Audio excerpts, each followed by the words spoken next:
here we are now with another series for the Andrew Lake podcast.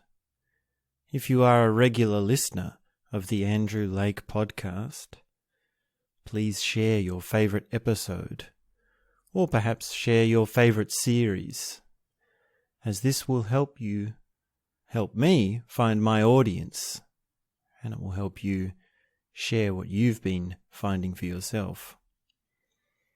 It will help to find the people who are ready to hear what we are experiencing here, what we are sharing here, what we are talking about here. And this is the first episode in a 5-part series. And this series is called Mainstreaming Enlightenment. And we're going to look at this little thing called enlightenment. Oh boy, are we really going to do that? I don't know how I feel about that. And also, we're going to look at this little thing called the mainstream, popular culture. Oh boy, I've got adamant feelings about that as well. Why would it be that these two things have to come together? Could they even come together? Do they ever even have a chance of coming together? Is it even a possibility? And each episode in this series, what we're actually going to do is take a little look at something small, something curious, and how it implies enlightenment. And it would be, in some ways, the most unsuspecting result that you might have, the most unexpected reaction you might have to this little thing. And also quite curious that it's in plain view, it's in the mainstream, it is so common, it is so mundane in a sense. So that's a little bit about what we're talking about. And there's a lot to this. There's a lot I want to take us through. And keep in mind that enlightenment is one thing and mainstream culture is another. Now at this stage we have different ideas about what those two things mean and how they relate to each other. And this really is the core of this series. It's really the thesis, which is how does enlightenment interact with the mainstream as a phenomenon of the human condition, and vice versa. How does the mainstream interact with enlightenment? And we're going to look at commercialism. We're going to look at commercialism. We're going to talk about the success meme. We're going to talk about business. We're going to talk about marketing and advertising and all those things that, well, if you're at least a little bit awake or a little bit hip to how life works, you might find them as a bit distasteful, a little bit, well, if not distasteful, not very interesting. And that's just where you're at, if that's where you're at. And I hope that changes, because always, as always, we're looking to complexify our understanding. We're looking to broaden our knowledge. We're looking to expand what it is that we think about certain things, that we have as experiences in relation to certain things. And the mainstream popular culture is just one of those things that we're dealing with here. And the other one is, well, enlightenment. And it's a bit of a question that is sort of like that question, well, do we have free will? If you're at a certain point in your spiritual path, you sort of roll your eyes and say, tell me another one. Isn't that an old classic? It's sort of the question you laugh at, like, what is enlightenment? It's almost become sort of like a joke that you tell in the pub, you know, like you're in the pub with your friends and you're having a yarn and you say, well, a mystic walks in to the cave and says, what is enlightenment? And you think, well, okay, this is like a setup of a joke. This is a punchline of a joke, like two priests and a lawyer walked into a bar. What's the punchline? What's coming? I'm going to be laughing in a few seconds, the next thing that you say. And it is a joke in a very profound way. In fact, enlightenment is a joke. It's a cosmic joke. And that's one spin on it. It's also a religion. It's also a phenomenon of the human condition which has many ancient implications to it, many long histories and traditions to it. And if you sort of have been around this game for a little bit, and maybe you've studied Advaita Vedanta or some Buddhist principles or some meditative practices, then you can understand this. And there's a few sort of stock standard things that go along with what it means to have that sort of spiritual enlightenment. Things like, well, non-dual experiencing and non-dual philosophy. Also, non-location experiencing. And then there's also ego death, or transcending the ego, or losing your ego. I'm sure you've heard conversations about that before. And also final liberation, or the great liberation, or total freedom. That's a phrase that is often associated with enlightenment. And also coming out of bondage is closely related to that. And also the collapse of self and other, the collapse of boundaries, boundary dissolution. This is closely related to ego death, or is just in some ways another way of talking about ego death. And then there's also expansive feelings. There's also expansive sensing, expansive sensory perceptions, seeing more, hearing more, tasting more. And then there's also, perhaps most broadly,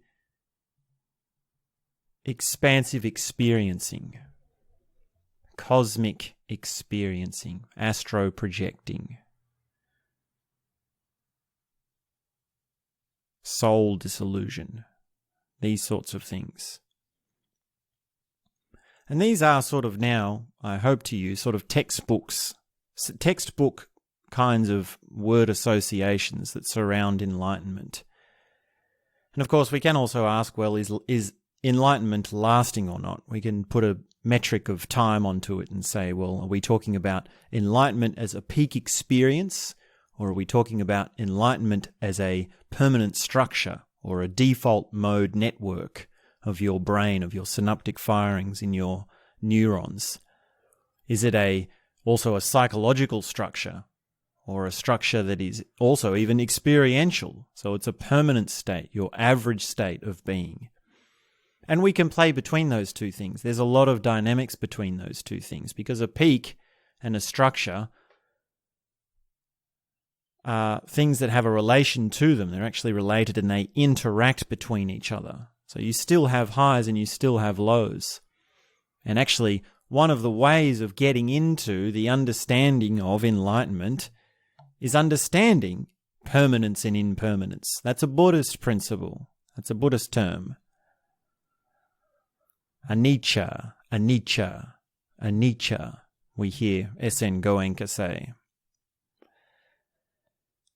And if you're doing state training and you're actually meditating and maybe you're experimenting with certain substances, or you're doing certain modern practices or awareness intensives in order to get peak experiences, well, then chances are you have some sort of idea of why you're trying to get these peak experiences and how you're wanting to translate them into certain things.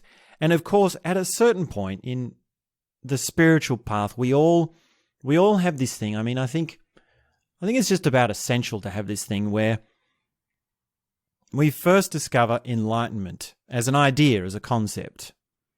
And it becomes this big thing. It's like, wow, I really want to pursue enlightenment. I want to get enlightenment this lifetime. I'm going to do everything I can. This is the most important thing. I'm going to align it as my true north. And that's important. I think going through that and having that enthusiasm and having that as part of the story is very important. And really, if this is your first time hearing about enlightenment, then, well, you need to understand that this is probably what might happen to you, and it's a good thing. There is there's a wealth of lessons. It's not just one lesson, it's a wealth of lessons that comes from discovering enlightenment and then pursuing it wholeheartedly, even though it's sort of with that kind of the young person's enthusiasm, that first-timer's enthusiasm, first-timer's luck, we might call it. So if that's where you're at, definitely get excited, definitely get involved. And if you're a little bit further on, and maybe you're a little bit fed up with how many different theories of enlightenment you've heard, and how many different things you've tried and failed to achieve in pursuing enlightenment, then you can still listen along, because there are more metrics to learn. There are more dynamics to learn. And that's exactly what we're doing in this series. We're actually taking a very far out metric, a very far out link, a sort of quite an obscure and eccentric connection, and we're going to discuss all of the dynamics and the implications between them, which is this interaction between, or this relation between, the mainstream and enlightenment, popular culture and enlightenment. Now, we see this as a growing thing in our current information era, which is how do you make connections between things? So if I can say a little bit now about what it is that we're actually doing and why it's important, we are seeing that we have so much information and so many cross-cultural interactions between all different parts of the world, all different walks of life, all around the globe, that there's this new thing opening up, which is, how do you make sense of it all? How do you actually put these two things together? And sometimes you see two things put together, which is quite jarring. It's quite shocking. And that's actually part of what we're talking about in this series. It's this thing, enlightenment, which is traditionally sacred, profound, religious, to do with core values of the human condition. And we see that right smack up bang against some shitty, low-life, quick profit product that is just there for a quick dollar, that is there to just appeal to your lowest needs. And we have these two things right next to each other. They're right there. And how do you make sense of that?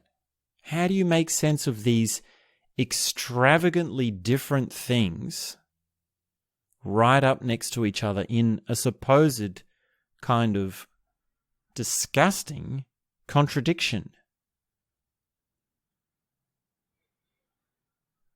And that's really the question that we're answering. That's really what we're discussing. And that's something you'll see as a skill in all people that are talking. Everyone that talks and tries to explain something is trying to resolve contradictions. They're trying to make things work together that in so many ways, at face value or on first impression, look like they shouldn't be together. And often there's quite a tone of dismay. There's a sort of unsettling outrage. And this is where outrage comes from, really. It's having these contradictions put into your face. It's like, well, we've taken one part of your culture and another part, and we've put those two things together, and you've said, no, those two things can't go together. This is sacred. This is untouchable. And of course, this is a misunderstanding of the relationship between the profound and the profane. And this is one of our core things that we talk about, the interaction between the profound and the profane. I mean, it wouldn't work if we were to sit here and discuss only the profound. If we were to only be in that spiritual, if we were only really trying to have purity, if we were only trying to make things as sacred as possible without embracing the profanities, the disgust, the dark side, the dismay, the chaos, then that would only be a partial way of understanding the world. And you do see this. You do see this in other places. We're taking every step here to make sure that doesn't happen to this discussion. But in other places, you do see worldviews that are partial, that simply don't make sense of the contradictions. They have other methods of either explaining away other parts or even denying completely that they exist or that they even have any sort of importance, if not that they don't exist at all. So get a sense of really being able to see things in a multitude of ways. And when you really start to understand the fluidity and you can see things through and through, then you can actually start to get something good out of those bad things. And this is one of the things of truth. This is one of the things of seeing, which is that you need to be able to transmute darkness into light. You need to be able to see an untruth, recognize it as an untruth, and then reshift it into a truth. And this is very subtle. This is very detailed. And this has so many traps, so many tricks on every side of it. And another thing to understand is that the more subtle and the more nuanced we become, the more traps and problems there are that could occur, the more likely it is that something could go wrong. The more complex something is, then, well, the more tricky it is, and the more chances there are of there being mistakes. And in the case of mainstream and Enlightenment, well, in a sense, we're talking about the most complex and most nuanced thing, which is Enlightenment, and the most gross and the most obvious thing, which is the mainstream. The mainstream is not trying to explain something in detail to you. Advertising does not appeal to your ability to cognize things in a more detailed way. The mainstream is not trying to actually make you have a more complex worldview. Mainstream advertising and mainstream in general is just, how do we get the most simple, most high impact thing into your face as quickly as possible so that you can buy the product, so that it can have an effect on you. And quite frankly, this is driven by profit. It's driven by consuming. It's consumerism. This is the age we're in. We're going to live and die in the age of consumerism. That's just where the culture is at the moment. And yet on the other side, we've got Enlightenment, which is, well, how do we go into histories? We talk about religions. We talk about obscure mystical figures and spiritual gurus, and how do we make fine distinctions between our definitions? How do we label different experiences and phenomenological happenings? How do we talk about methods and subtle, detailed practices, meditative practices? How do we actually explain it in a way which is going to bring you in gradually, so it's not all overwhelming at once, like, whoa, slow down, too complex, you've lost me. You lost me at meditation. You lost me at awareness techniques. Or you lost me at phenomenological experiencing in relation to transcendental existentialism. And these are the two things we're working with in this series, mainstream and enlightenment.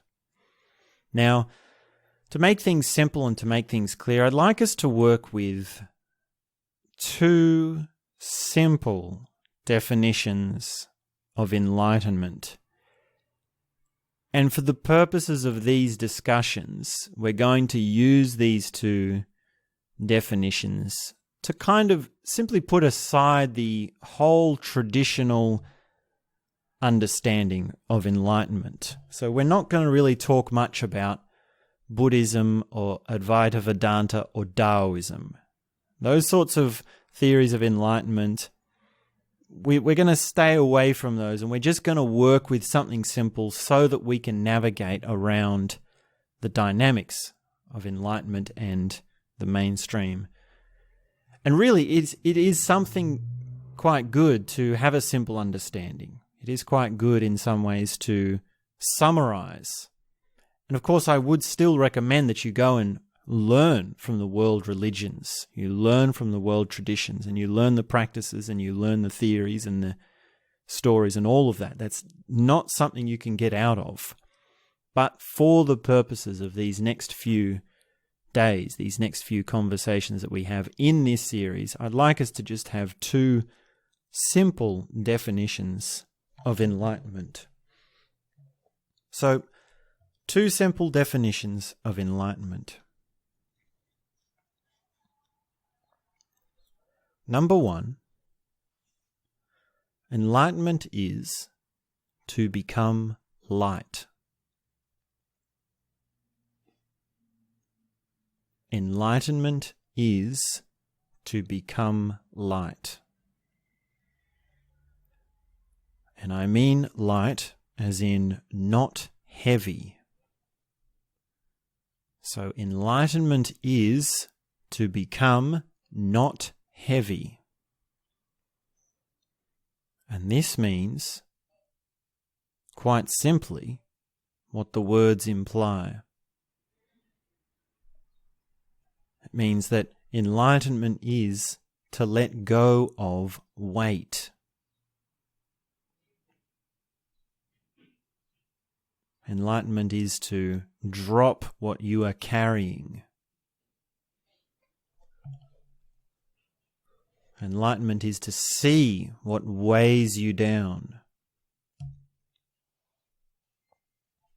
Enlightenment is to lose your tangles, to lose your confusion. And there's a correlation between this as a theory and actually getting a sense of it in your physical body. And actually one of the techniques that you can do to understand enlightenment is to put your physical body under a weight and then take it off and notice that difference. That moment when the weight comes off. It might be that you've put on a really big coat and we've filled your pockets with stones. And you've got all these pockets, and we even sew up extra pockets. And there are more and more stones. We gradually put them in over and over. And you don't even notice it. That's the trick. You don't even know that it's there. And it's weighing you down heavier and heavier. And then someone comes along and takes off the coat and you feel light again. And furthermore, to take that a little bit further, enlightenment is to have a floating sensation. It's to have a kind of spring in your step. The spring in your step is towards enlightenment. When you have a spring in your step, you're having a little taste of enlightenment. And enlightenment is a kind of effortlessness. It's a kind of freeing up of the efforts you put in and what you get out. And furthermore, to take the floating even further, to become light, as in not heavy, ultimately means to fly. It means to be able to fly. And that's our first simple definition of enlightenment, which is to become light, to become not heavy. And as for the second definition, simple definition of enlightenment, which I'm sure you can guess at this stage what it is, enlightenment is to become light. This is our second simple definition. Enlightenment is to become light. And I mean this as to become light as in not dark. Enlightenment is to become not dark. Now, even in just that, don't be so dark. I'm sure you've got lots of ideas of what that means. I'm sure you can think of all the implications of what it means to be not dark. Have you been dark before? Do you know what you're like when you're dark, when you're being dark, when you're feeling dark? What sort of facial expression do you have? What's the mood like? What sort of behaviors do you do? What kind of words do you say? How does your tone of voice go?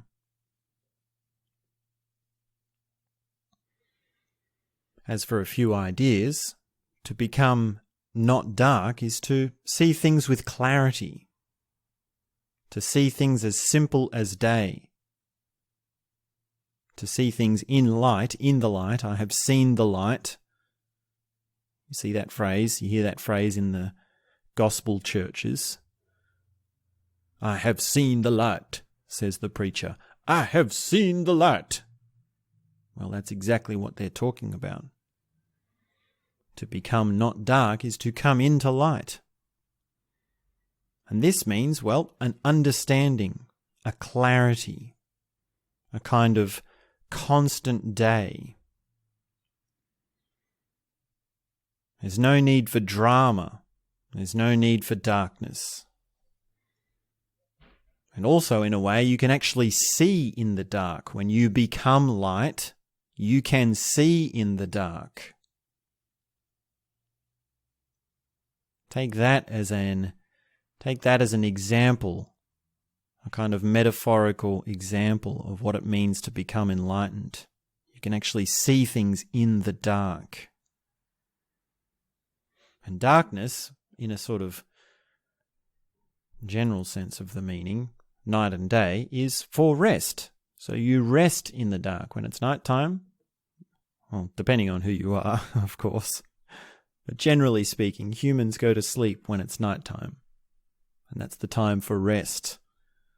And so to become light, in another way, is to say that, well, you don't really need rest. And this ties in with meditative practices that if you do enough, will allow you to remain conscious during sleep. Many enlightened masters and gurus and teachers and advanced practitioners of meditation actually report being able to stay conscious while their body sleeps. And that is a kind of light in the dark. And of course, there's also scientific research into that. That's where you get into different brainwave patterns and different neurological readings, and you've got your EEG machine readings and those sorts of things. But we don't need to go into that to really understand the principle, which is that enlightenment is to become light. And ultimately, when you become more light, you become the sun itself. And you actually shine outwards. And that's a kind of metaphorical way of saying that you give to the world, you share with the world. You're a benevolent force of good to the world. You help others. And when you really transcend all the way to become light, well, then you're just shining constantly. You are both the light and you're the source of light as well. And both these simple definitions, they have a way of converging, because you remember that to become light as in not heavy means to float and to fly. So when you fly up from the earth, well, where do you go? You actually go to the sun. You go towards the sun. And as you get closer to the sun, well, you get more light. And then, of course, your wings burn and you die. But as a spirit, as a soul, we can say, you fly up from the earth towards the sun and you become light.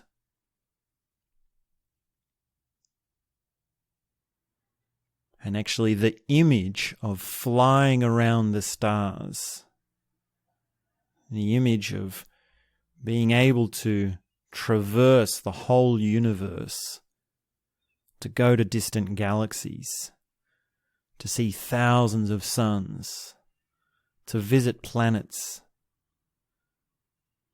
to tell stories of moons, to be able to go all over, everywhere, and to have that kind of astronomical freedom, well, that is an image of enlightenment. That is an image of freedom. That is an image of transcendence that should be well understood.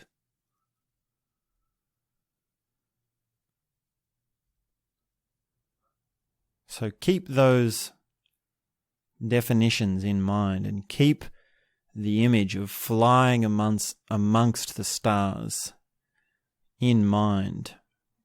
And really it should be one of your skills. The ability to fly amongst the stars should be one of the things you want to have as a skill. And it's sort of another way of saying you have the skill of enlightenment. Enlightenment as a kind of hobby. I don't want to say hobby because it's usually central. It's really something that needs to be central.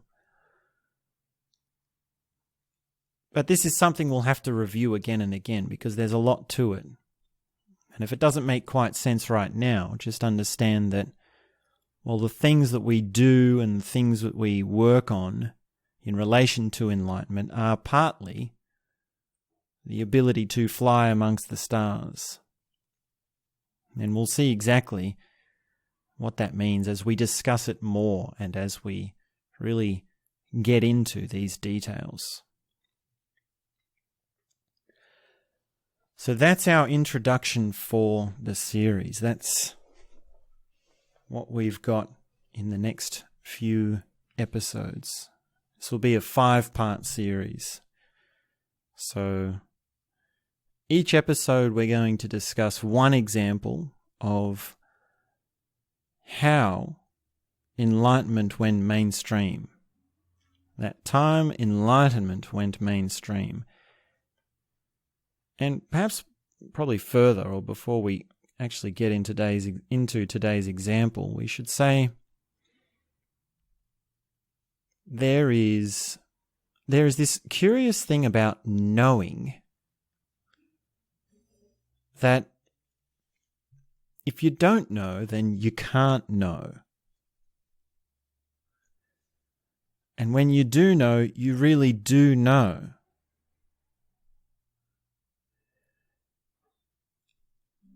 And the point of that is that you can't learn something from these things. So it's not as though these cultural examples that we're discussing imply what we are concluding from them. Not at all. It's more a matter of what do you get out of the things that are in front of your face? What do you get out of life? What do you get out of life? What do you get out of the things that are happening to you? How much do you get out of it?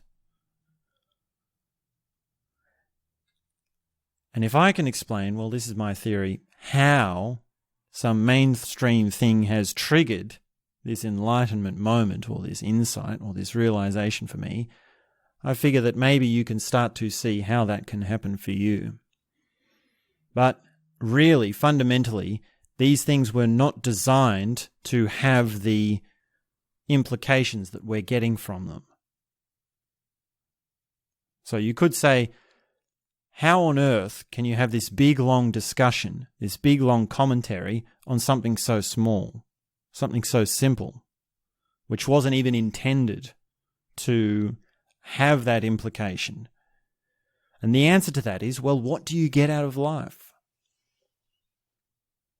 The answer is, what kind of impression are things making on you? And you can't know, well, the juice of it unless you already know. And if you know, then you do know. And if you don't know, well, in a sense, you can't know.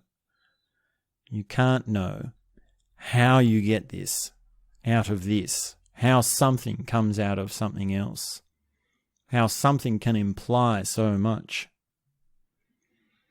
So that's another thing to keep in mind. And I'll come back to that again. Many of the things that we're discussing here, we will again discuss in different ways as we move forward.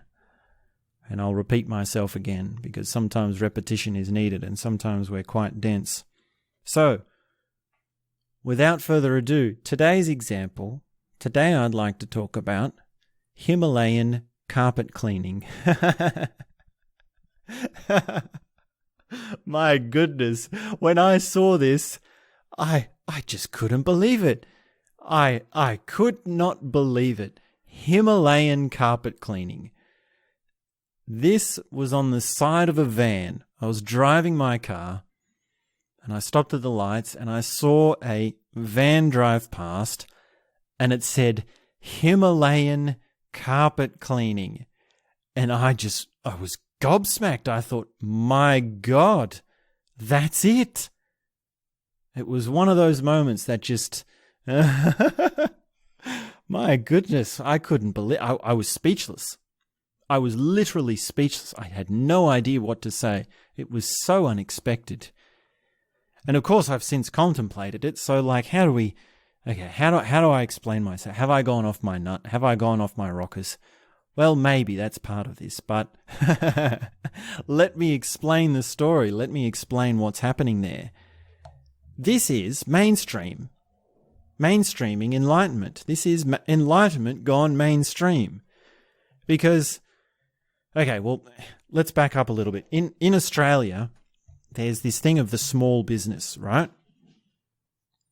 And if you save up a few $1,000s, maybe $5,000, $10,000 with your job, what you can do is you can buy a van and then you buy this really good carpet shampooing machine and then you put this sign on the side of the van that says Himalayan carpet cleaning and a phone number.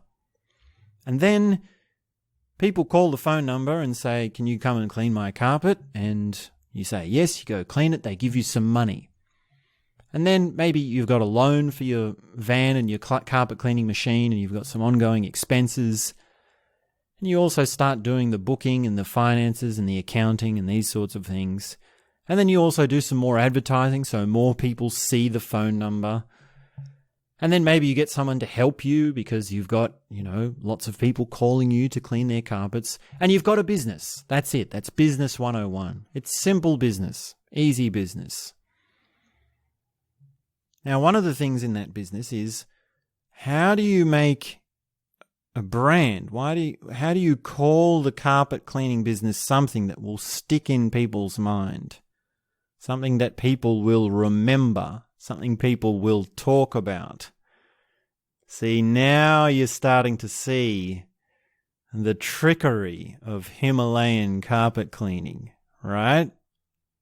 Because if you can come up with some really clever and in some ways grandiose name for your business, well, people will remember it. People will think, well, I need my carpet cleaned, so who am I going to call? Oh, what was the name of that other one? I can't remember, but I remember Himalayan carpet cleaning.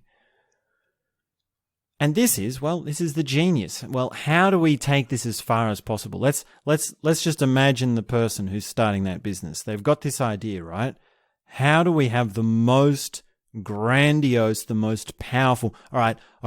I'm gonna make here's what I'm gonna do. I'm gonna make a carpet cleaning business, and it's gonna be the biggest thing in the world. Okay. What's the biggest thing in the world, Bob? Hey, Bob. What's the biggest thing in the world? Oh, I don't know, Jerry. It's got to be the Himalayan mountains, right?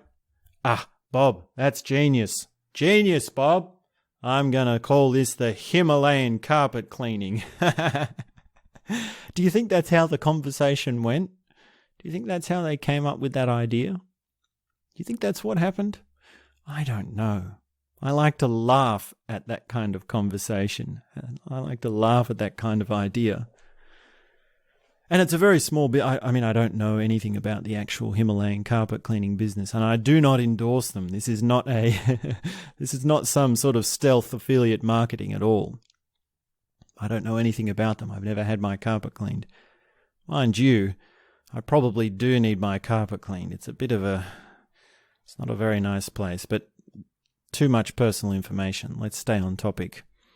Now, we take this back and we have these things that we understand now about an ABC carpet cleaning business and how mundane it is. There must be dozens of carpet cleaning businesses in Australia, and it really is a basic sort of business. But we take this back now to really the most profound thing, the most really quite amazing thing. And really now we have to do the work. Now we have to traverse out of this. This is where the road starts, which is that you need to realize and get in touch with the profundity of the Himalayan mountains. Now, I have never been to the Himalayan mountains, but I have heard stories. I have heard many things said about them. And there is a mystical tradition surrounding those mountains. Some mystics say that monks go there to meditate for deep grounding, for deep energetic work. And there's an energetic field there which is unlike anything else in the world. And if you want to have very profound shifts in your meditative practice, then, well, you go to the Himalayan mountains. That's why so many monks are drawn there, of all sorts of traditions. And this, depending on how you conceptualize energy and what it means that there is something unique about the Himalayan mountains, or I should say, there is something very powerful about them, which is beyond just that they're very big mountains. And being in touch with something so large and so old, being in touch with something so profound, really is one of the keys to actually opening to the profound of existence. Because we can say, okay, so you need to open to the profundity of existence. You need to open to the magic of life. And you say, well, how do I do that? There's so much mess in life, or there's so much suffering in life, or there's so much that I'm not interested in. And then you can say, well, is there anything that is interesting? Is there at least something, if not everything, then something, some of the things that you like or that you're interested in or that you have a sense of the profound from? And you can list off a whole bunch of things and we can work from there. But also I can suggest something to you and I can say, well, I suggest to you that the Himalayas is profound. I suggest to you that the Himalayas is something of meaning, something that can put a real deep reverence back in your life. And even just understanding the largest mountains in the world, the biggest mountains in the world, even just contemplating that can bring you something without even going there. The largest of anything in the world, the largest mountain in the world, in this case, as something to contemplate, is a method, is a way into the profound. And it's quite funny now that, well, if you go to certain... I went to India, and in certain cities, it seemed like everything was labelled Himalayan. So you had Himalayan salt, you had Himalayan carpet, Himalayan... it wasn't just that the carpet cleaning was Himalayan carpet cleaning. It was, everything was Himalayan. Everything that was being sold, Himalayan toothpicks, Himalayan accounting, Himalayan taxis, and so on and so on and so on. And, well, what's happening there is that the commercialism, the mainstream, the consumerism, the profiteering, is seeing the essence, at least in a subconscious way, of the Himalayas. It's seeing the profound essence of the Himalayas and saying, how can we harness that? How can we use some of that? How can we use the reputation? It's almost like a kind of plagiarism. We're plagiarizing the Himalayas. That carpet cleaning business is actually plagiarizing the Himalayas. They're actually ripping off their branding. They're ripping off their good name. So if the Himalayas was a business or a corporation or a company, they would actually have to sue the carpet cleaning business, or they'd have to franchise it, or it would be a franchise, and you'd actually send money to the Himalayas. Imagine that. Imagine that. And actually, you know what? I wager, now I don't know this, but I wager that there is a company named the Himalayan whatevers. And maybe there is a franchise, a kind of franchise or a branding. Now, branding and franchising, we don't need to get into those different nuances there. But I bet you there is. There is something registered under the name Himalayas. And isn't it so amazing that that has just got nothing to do with the real profundity, the real essence of the Himalayas themselves? And that's a theme that will come up again and again as we keep discussing these things. This really is the essence of what we're trying to understand, which is the relationship between the mainstream and enlightenment.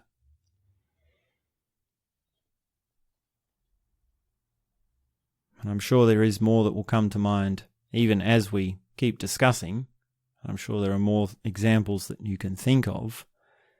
But as we go through them, as we see, then just keep in mind that this is a difference. This is a dynamic which is complex, which has lots of ins and outs to it. And it's very hard to say that there's one real key insight. There's no one trick fits all. There's no one simple statement that we can thread through everything, because it's multidimensional, it's multifunctional, it's adaptive. Our minds are adaptive, or we're trying to make malleable minds, malleable ways of thinking. And for the better, for the chance, for the skill, for the joy of being able to laugh at Himalayan carpet cleaning, and yet also to know that there is a deep reverence in the Himalayas themselves.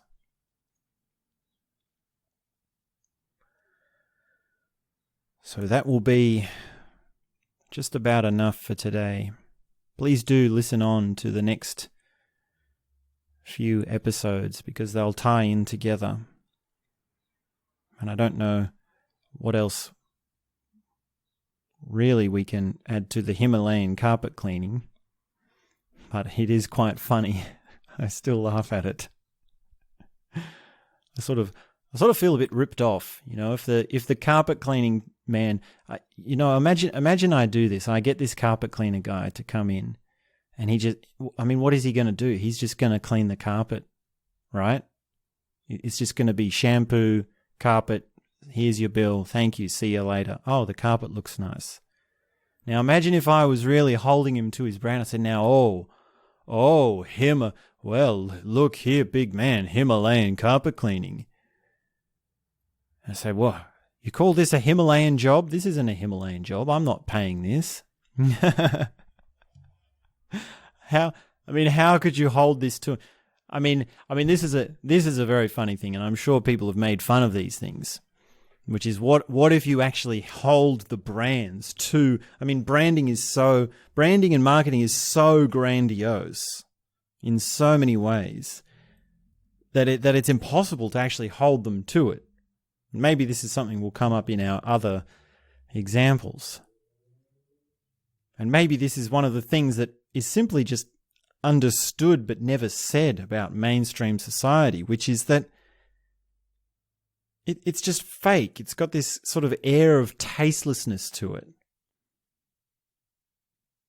It's got this air of being so over the top, like, wow, it's the most incredible thing.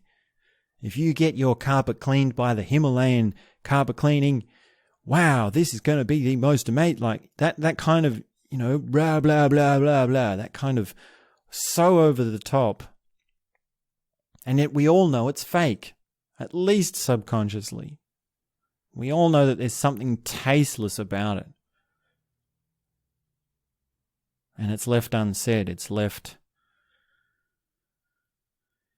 as just accepted as how the mainstream is. So let's wrap it up. Let's leave this about there. This has been episode number 1 in our series, Mainstreaming Enlightenment.